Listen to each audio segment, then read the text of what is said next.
we gotta get into some breaking news.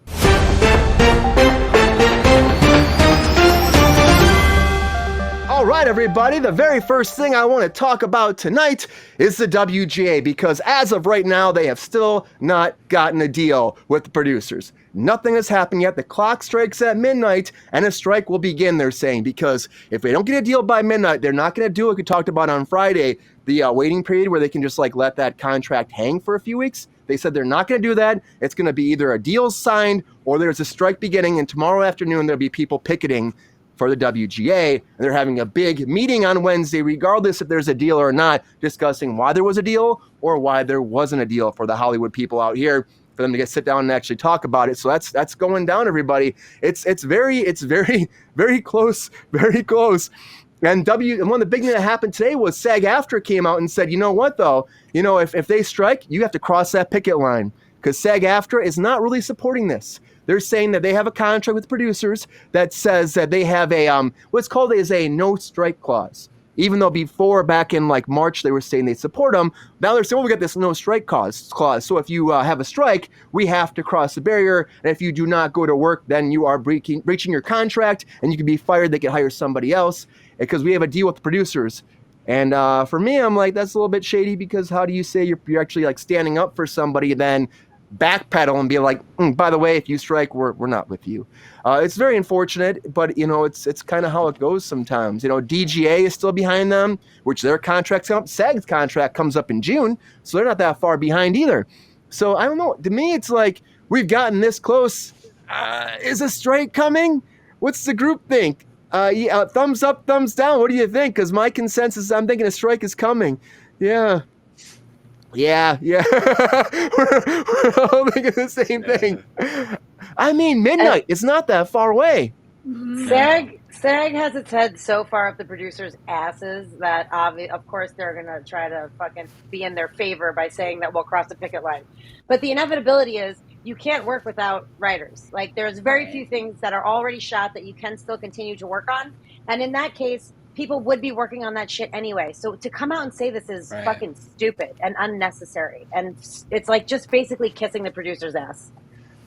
The statement was such bullshit. It was we support you, but we're not going to do anything to support you. Right, exactly. We're just going to let this be, good luck. We're here. Get it together, man. Jeez. What kind of statement was that? Well, it's unnecessary.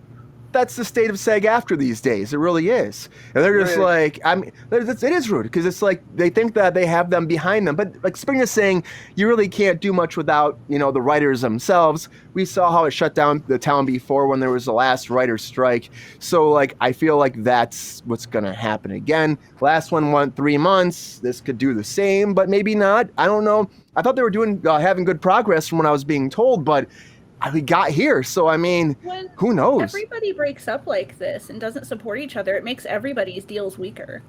It's so last minute SAG too. not supporting the WGA, that gives no incentive for WGA to support SAG when SAG needs the support. Yeah, SAG was so supportive of it up to this point too. We're still behind it, and then they're like, "Oh, you're actually going to do it words now." And they didn't have to do anything. Yeah, SAG doesn't need support. Actually. SAG needs no support because they roll over for the producers all the time. So they're not going to fight for anything. They're not going to fight for us, so it doesn't matter. Yeah. So they don't need support from anyone. Before, they're rogue. They're just in the pocket of the producers, and it's really sad. It's like Gabriella, our old president, I will say, because she's not working behind the scenes still. No, not at all.